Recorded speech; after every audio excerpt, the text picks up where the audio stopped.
ikaze mwese bana b'Imana ahangaha kuri buri munsi aho tugiye guhura na Nyagasani ku izina ry'Imana Data na Mwana na Roho Mutagatifu, amen. Bana b'Imana nimuhumure maze twunge ubumwe muri Kristo kuri wa gatandatu w'icyumweru cya gatanu cy'igisibo tariki 9 Mata 2022. Isomo rya mbere niyo mu gitabo cy'umuhanuzi Ezekiyeli umutwe 37 umurongo 21 kugeza ku 28. Ijambo ry'Uhoraho ringeraho riti: uzabwira abantu bo muryango wawe uti, dore ibyo Nyagasani Uhoraho avuze, ngiye gushaka Abayisiraheli bavane mu mahanga bari barajyanywemo, ngiye kubakoranya baturuka impande zose maze bagarure ku butaka bwabo. Nzabagira umuryango umwe mu gihugu no mu misozi ya Isiraheli, bazagira umwami umwe ubategeka bose, ubutazongera ukundi kwigabanyamo imiryango ibiri cyangwa se ibihugu bibiri. Ntibazongera kwiyandurisha ibigirwamana byabo, ibiterashozi byabo ndetse n'ibicumuro byabo. Nzabakiza ubuhemu bagize, mbasukure, bazaho umuryango wanjye, nanjye mba Imana yabo. Umugaragu wanjye Dawudi azababera umwami. Bazagira umushumba umwe, bubahirize amabwiriza yanjye n'amategeko yanjye kandi bayakurikize. Bazatura igihugu nahaye Yakobo umugaragu wanjye, igihugu abakurambere banyu bari batuyemo. Bazagituramo bo ubwabo n'abana babo ndetse n'abuzukuru babo ubuziraherezo.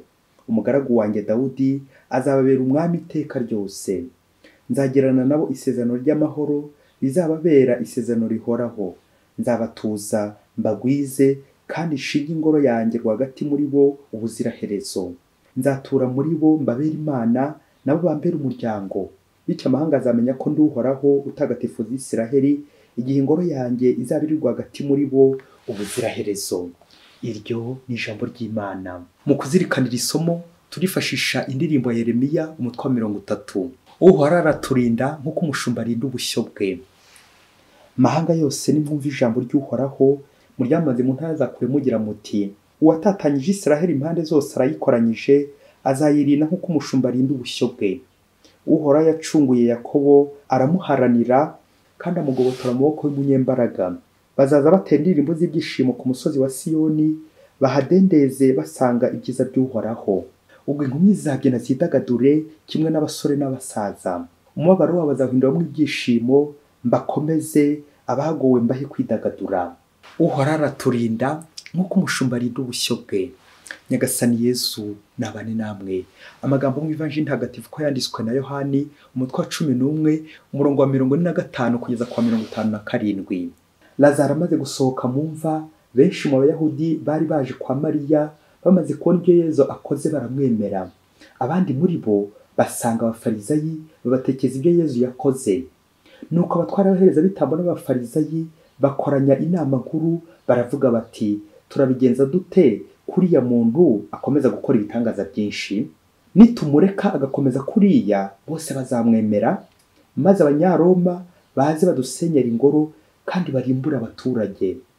Umwe muri bo witwaga Kayifa, wari umuhereza bitambo mukuru w'umwaka, arababwira ati, ntacyo mubyumvamo? Ntimubona ko ikiruta ari uko umuntu umwe yapfa mu kigwi cy'imbaga aho kugira ngo igihugu cyose kirimbuke? Ibyo ntiyabivuze ku bwe, yabitewe no kuba umuhereza bitambo mukuru w'uwo mwaka bimuha guhanura, avuga ko Yesu yaragiye gupfira rubanda. Bitari no gupfira rubanda gusa, ndetse no gukoranya abana b'Imana batatanye akababumbira hamwe. Nuko guhera uwo munsi bashaka ko bamwicisha. Yesu nawe ntiyongera kujya agaragara hagati y'Abayahudi, ahubwo ajya ahantu hafi y'ubutayu mu mujyi witwa Efurayimu, agumayo kumwe n'abigishwa be. Icyo gihe Pasika y'Abayahudi yari yegereje, maze abantu bo mu misozi bagiye Yerusalemu gukora imihango yo kwisukura mbere ya Pasika. Bakomeza gushaka Yesu, maze uko bagahagaze mu ngoro, bamwe bati, kuba ataje mu munsi mukuru mubitekereza wiki? Koko abatwara abahereza bitambo n'abafarizayi bari bategetse ko nihagira umenya aho aherereye ahavuga, kugira ngo baze kumufata. Bakristo bavandimwe, nidukomere kuri Kristo nibwo tuzakomera koko. Wa mugani ngo umutwe umwe wifasha gusara ntiwifasha gutekereza. Twebwe rero bavandimwe turi abantu, ntabwo dushaka gusara kuko dukeneye gutekereza nyine. Akamvuga w'umuhanga Descartes ati, cogito ergo sum, je pense donc je suis. Niba ndi gutekereza ni ikimenyetso cy'uko ndiho, ni ikimenyetso cy'uko ndi umuntu. rero nk'umukristo uri mu kiliziya utekereza kandi bifatanye kandi no kubana n'abandi, vivre avec les autres, bityo ya mvugo nziza igahora yuzurizwa mu rugo rwanjye ngo abagiye inama Imana irabasanga. Iyo duteranye n'abavandimwe Imana ibiri aho ngaho tuvuga Imana dusenga. Bakristo bavandimwe, amasomo aratwereka ibyiza byo guhuriza hamwe, ubumwe bwamwe buhamagara nyine Imana aho Imana iri, naho amacakubiri agahamagara shitani gatanya. Ni kuri iyo ngingo y'ubumwe y'unité tugiye kwibandaho muri amasomo batagatifu. Turaza kwibanda cyane ku nshinga ebyiri z'imbusane kandi imwe irwanya indi. Izo nshinga ni gutatanya ndetse no gukoranya. Kwa shitani rero ikibaranga ni ugutatanya, barasandaza, barasesagura, ku buryo haba hari akavuyo, umwiryane, ubwumvikane buke, babuze amahoro, induru sinakubwira, urusaku, c'est la dispersion. Naho kwa Yesu no gukusanya, no kubumbira hamwe, no bumwe, no kumvikana, n'amahoro, ubutabera n'ibyishimo, l'unité n'ibindi byiza byinshi biranga nyine kwa Yesu. Yesu nyine kuko aba hari. Ese wo mukristo umuvandimwe urahitamo union cyangwa dispersion, ubumwe cyangwa gusandara? Ibaze nanjye nibaze. Turumva mu isomo rya mbere umuryango w'Imana watatanye, uhoraho agiye kuwukoranyiriza hamwe, l'unité. Na Yesu umushumba mwiza bagiye kwica, intama zigatatana, ariko urwo rupfu rukaba icyungo, bikabera Yesu umwanya mwiza wo kugarura no kubumbira hamwe abana b'Imana batatanye. Iyo bavuze urusaku, induru, akavuyo, uhita mva ko ari ibintu nyine bitaremereye, bitereye aho ngaho, bijugunyanze, byandagaye, bisandaye, yewe ndetse bishobora no kuguruka. Ariko iyo bavuze umutuzo, bakavuga amahoro, bakavuga imbaraga, la force, la confiance, l'amour, ihumure, ituze, ibyishimo, ubumwe, uhita mva ko ari ibintu bifite agaciro koko, la valeur, bifite ireme, bikaze, byegeranye, biza gukiza nyine, biza guhura bigakora ikintu kizima. Aya magambo rero adafite ireme akunze gukoreshwa kwa Sekibi, kuko kimwe mu biranga shitani ari akavuyo nyine ko twabizirikanye, urusaku, umwiryane, gutatanya, abantu akabacamwe ibice. Naho kiranga iby'Imana n'umutuzo, n'urukundo, ubumwe, guhuriza hamwe, gukoranyiriza hamwe. Mbega ngo biraba byiza bikananyura umutima, kwibumbira hamwe turi abavandimwe. Mu isomo rya mbere uhoraho arahumuriza umuryango we wari waratatanye mu mahanga mu bucakara, ati ngiye kubakoranya baturuke impande zose, maze mbagarure ku butaka bwabo. Nzabagira umuryango umwe, ubutazongera ukundi kwigabanyamo imiryango ibiri, bazagira umwami umwe ubategeka bose. Amen. N'umuririmbyi wa Zaburi uyu munsi nawe aragaruka ku kamaro k'umushumba mwiza utarura agakoranya intama ze, byerekeza kuri uwo murimo w'Imana nyine wo gutugarura, ati uhoraho araturinda nk'uko umushumba arinda ubushyo bwe. Amen. Umurimo wo kunga abantu n'Imana. Mu ivanjiri naho harimo gutondaguriza inshinga ebyiri, gutatanya ndetse no gukoranya. Igitangaza Yesu yakoze cyo kuzura Lazaro, uko byagiye bikurikirana, cyatumye habonekamo ibice bibiri by'Abayahudi. Batubwira ko bamwe bamwemeye, abandi bakamwihakana, abamupinga nyine, nuko batajya kumuhigahiga ngo Yesu yigaruye abantu babo, ngo Yesu abakuye ku mugati. Ni bya bindi bavuga ko umusazi asarakaga ku ijambo. Nibwo Kayifa wari umuherezabitambo mukuru uwo mwaka atanze umwanzuro, yibwira ko ari rurangiza kuri Yesu bagiye kumurangiza, kandi koko nibyo, ko ari Yesu ugiye kubihomberamo, ko bagiye kumuhima. Ariko uyu mwanzuro wa Kayifa w'ubuhanuzi uzakomeza kuduha igisobanuro cyiza mu iyigamana, la signification théologique de la mort de Jésus, cyuko Yesu mu rupfu rwe agiye kuduhuza, akomora imitima yashegeshwe, akadukiza intimba, akadukiza umujinya, akadukiza agahinda, agakoranya abana b'Imana batatanye, akadukoranyiriza hamwe kugira ngo adukize. Ubwo Kayifa yagize ati ntacyo mubyumvamo, ntimubona ko ikiruta ari uko umuntu umwe yapfa mu kigo cy'imbaga, aho kugira ngo igihugu cyose kirimbuke. Aha, bya bigeranyo bya Yesu by'uko umushumba akoranya ubushyo bwe. Ikindi ni uko imbuto y'ingano igwa mu gitaka igahuguta kugira ngo yere nyinshi kandi nziza. Ikindi kandi ni by'uko ushaka kuba uwa mbere azigira umugaragu wa bose, by'uko umwana w'umuntu ataje gukorerwa, ahubwo yaje gukorera abandi, no kugira ngo ubuzima bwe bube incungu ya benshi. Uti vitam habeant pour qu'ils la vie, kugira ngo bagire ubugingo. Yohana 10:10. Ikindi kandi ko igihe cya Yesu kigeze kugira ngo nyina duhurize hamwe. Ngibyo Kayifa yahanuraga. Urakoze Yesu umushumba mwiza gutubumbira hamwe. Mu gihe shitani we ikimushimisha ari ukudutatanya, gutuvuruganya. Yezu ikimushimisha ni ukuduhuriza hamwe, bityo ntitugende intatane. Kugenda intatane ni ikimenyetso cya shitani. Niyo mvugo igira iti l'homme propose, Dieu dispose, Satan disperse. Ngo umuntu ashobora guteganya agategura, Imana ikuzuza. Ariko shitani, bavandimwe, shitani igatatanya, igasandaza. Ariko se shitani iribeshye. Wagize ngo se ikimana yabumbiye hamwe, shitani yabashite kugisandaza? Erega shitani burya imeze nk'imbwa iziritse, nubwo imoka wenda tukayitinya, ariko iyo ushobora kwizirikisha isengesho, ugashobora kwegerana na Yezu n'abavandimwe, naho shitani yabaturuka pe. Nuko rero ariko shitani yisanze iwacu hari ifumbire, amacakubiri, amoko, umwiryane, kutumvikana, ibitomboye pe.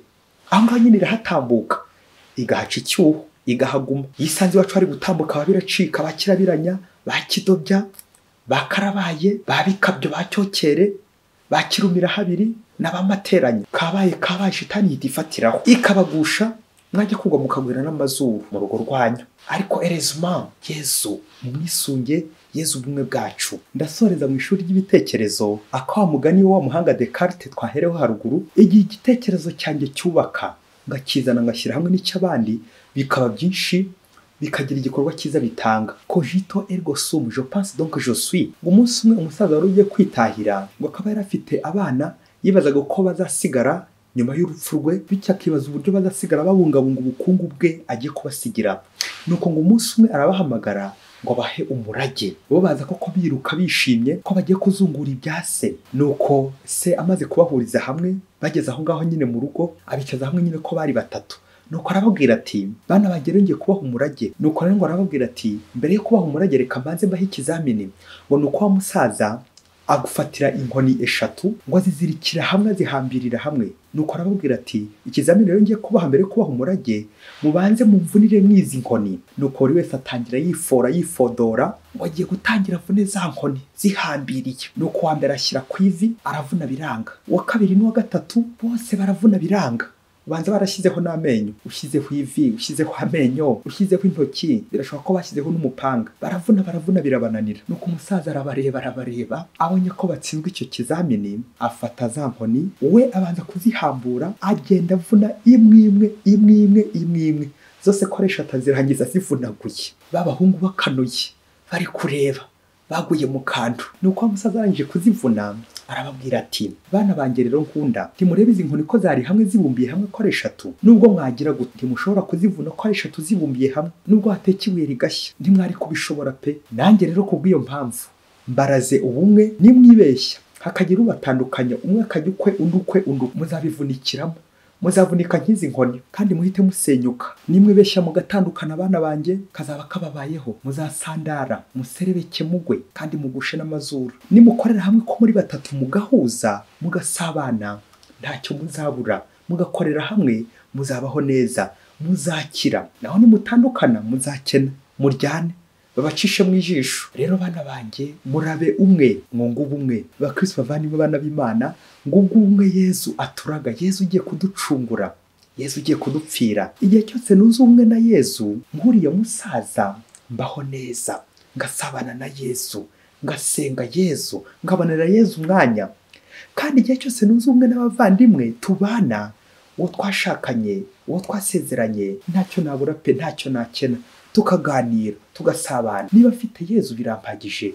Niba turi kumwe twunze ubumwe, nta muntu ushobora kuduca mu icyuho, nta mwanzi ushobora kutuvogera. Rero bakristo bavandimwe, ntacyo byamara kugira ibintu bya mirenge, ariko ndafite abantu, ndafite ubumuntu, ndi nyamwigendaho, wa mutumwe wifasha gusara. Kera kabaye rero nazasara, nirinze kuvuga ko no gutora amashashi byaza kandi byaba. Bakristo bavandimwe, ubumwe n'ubw'Imana, naho shitani yo ni gatanya, divorce, amacakubiri. Wasanga nanjye Yezu aramutse ampaye n'iki kizamini mu rugo rwanjye, natsindwa. Wasanga hari umugabo wanyinjiriye imungu ndetse n'imigese, none akaba ari kunsenyera, agasesera urugo rwanjye. Kandi byaba yambujije amahoro, urwikekwe mu rugo rwanjye, yambujije ibyishimo, kubaho utishimye mu muhamagaro wawe, mu rugo rwawe. Uzi ko ntitonze uyu muntu wansesereye yambuza nijoro.